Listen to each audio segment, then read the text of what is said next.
I'm Mike Farrington. Welcome back to the boardroom. The Shop Apprentice just had his 3rd birthday, so I thought it'd be fun to make him a wagon. And not just any wagon, but a wagon built by a woodworker, which is just another way to say that it's completely overbuilt.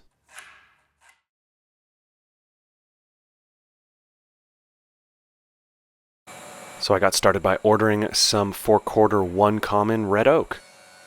And if you don't know this, red oak, as all hardwoods, come in a bunch of different grades, a few of which are clear, select, 1 common, 2 common, and sometimes you can even find 3 common. Clear is the highest grade, 3 common is basically firewood, and the other grades are somewhere in between. And if you're interested in some convoluted reading, I suggest you pull out a copy of the National Hardwood Lumber Association Rules for Grading Lumber. Let me tell you, it's a real page-turner. Although if you can muddle your way through, you can pick up some really good tips on how best to buy lumber for your projects. And one basic rule that I like to share is if your project requires long, clear pieces, you're going to need to order a higher grade of lumber. But if your project consists of smaller, shorter pieces, like this project does here, you can order a lower grade of lumber and just plan to cut around the defects. This will save you a couple bucks.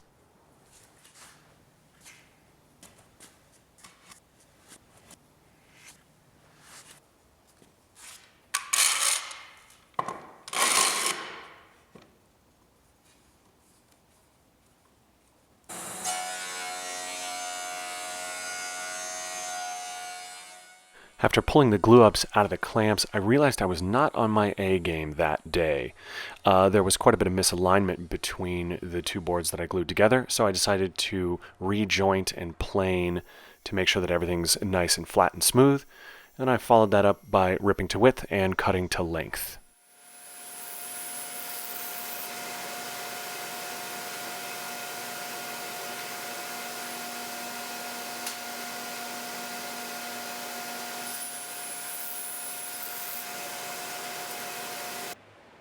No, I'm not having a stroke. That's actually my thinking face.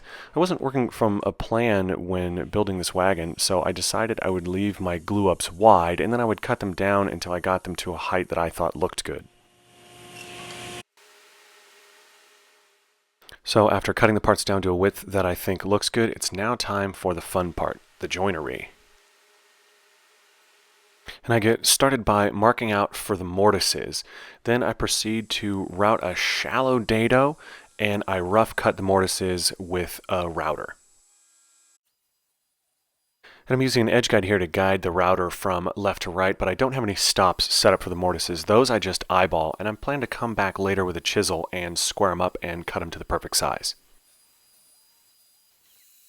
So let's take a closer look at my setup here. Essentially what I have is 2 fences that create a 90-degree angle. These work in conjunction with the dog holes that I've drilled in my bench.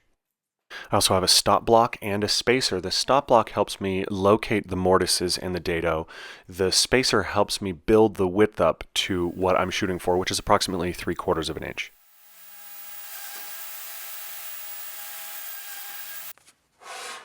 And here's a quick look at the routed mortises. Now it's time to break out the chisels and square them up. I find it much easier to chisel accurately to a knife line versus a pencil line. So I go through and add knife lines to all the mortises, and I transfer these from workpiece to workpiece so they're all identical.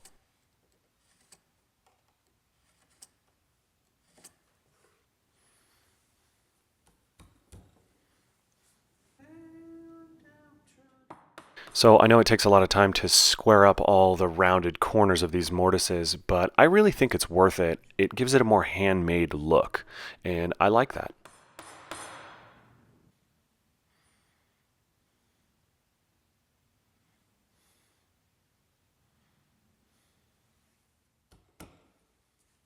And one quick tip I'd like to share, anytime I'm squaring up through mortises, I like to chisel in from both sides. This will help prevent blowout.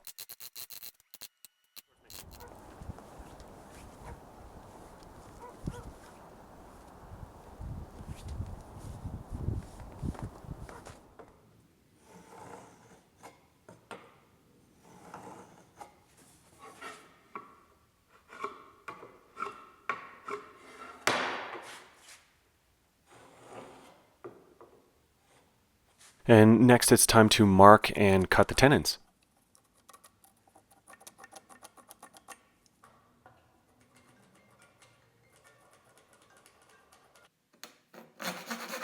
Once I have a shoulder line marked and the widths of the tenons established, I actually break out a Cat's Moses dovetail jig and I use the 90-degree setting to cut the tenons. Here's a quick pro tip. If you're going to take the time to do a through mortise and tenon, I suggest going all the way and adding some wedges. And the reason is it actually allows a little play when it comes to the width of your tenon. They don't need to be dead perfect because the wedge will actually spread that tenon open and make up for any gaps that are there.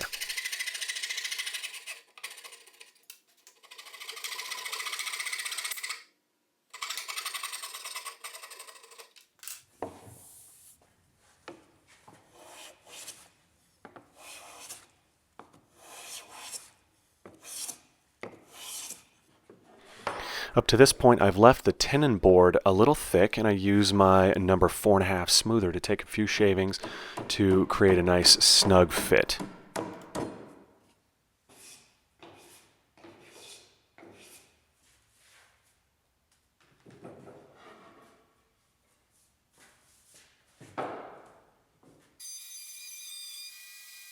Next, I add a groove that will accept the boards that will make up the bottom.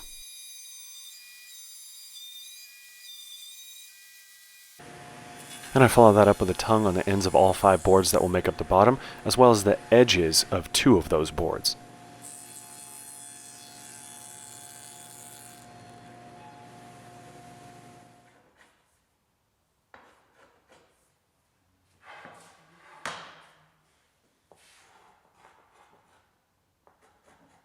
After chamfering all the ends and edges of the boards that make up the bottom, I move on to measuring and marking for the wedges.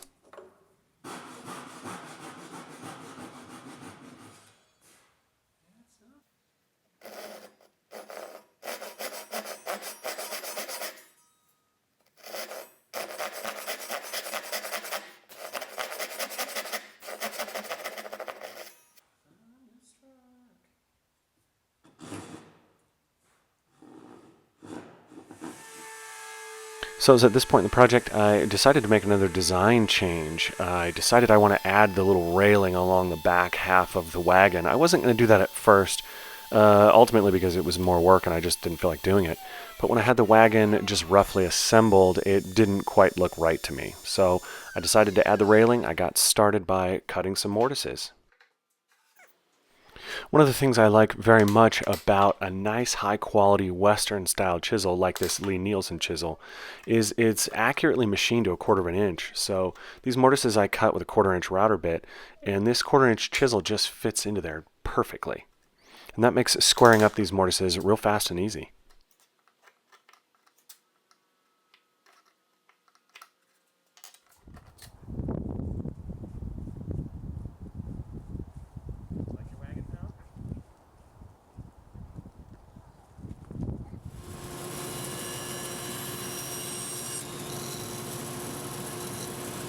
And the last little task before glue up is to cut some wedges.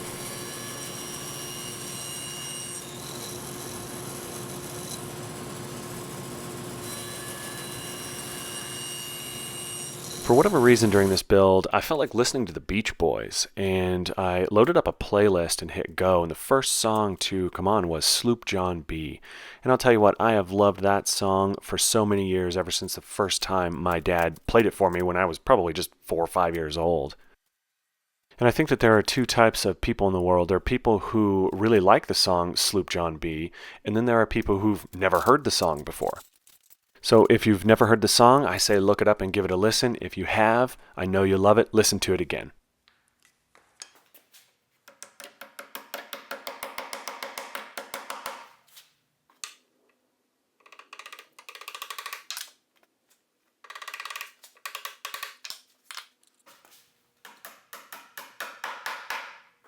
As you can see in this shot, I pre-finished the bottom boards before glue up, and I also added a little bit of finish into the groove that the bottom boards will sit in. And I think that gives a little bit of long-term durability, just to make sure all those hard-to-reach surfaces have some finish on them.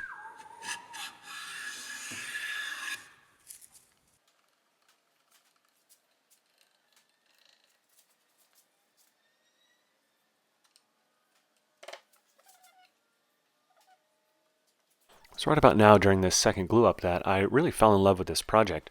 The mortises were coming together and fitting really tight. I think the railing looks excellent around the back half of the wagon.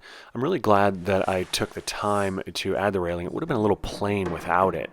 So seeing this come together was really exciting.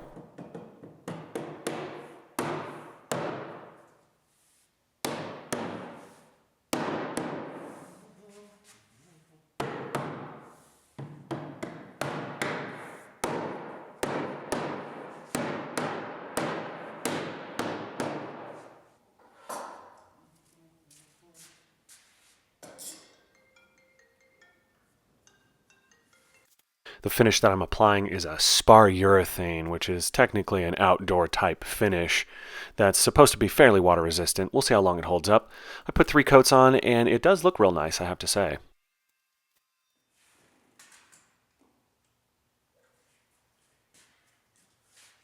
And the terminal task is to install the wheels.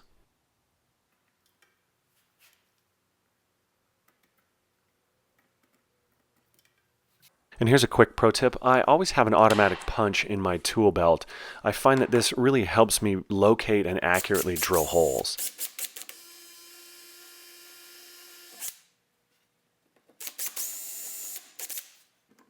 And finally, everything's held in place with some stainless steel hardware.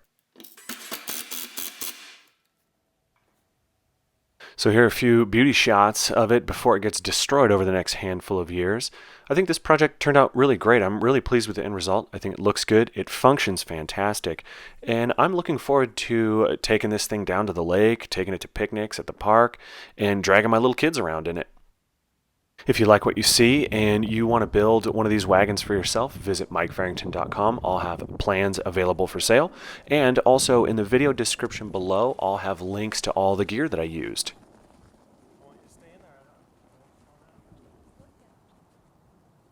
Thanks for watching. Till next time.